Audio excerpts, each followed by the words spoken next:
We divide 475 by 2 in a long division method. 2 times 2 is 4.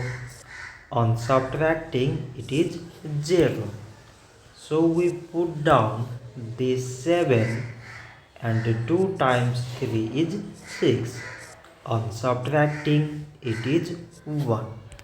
Again we put down this 5 and now it is 15. So 2 times 7 means 14. On subtracting, it is 1. So now this 1 is less than 2 and there is no other numbers to put it down.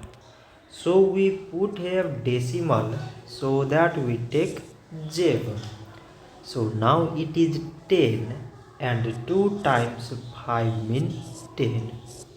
On subtracting, it is 0. So 475 divided by 2 is 237 decimal 5.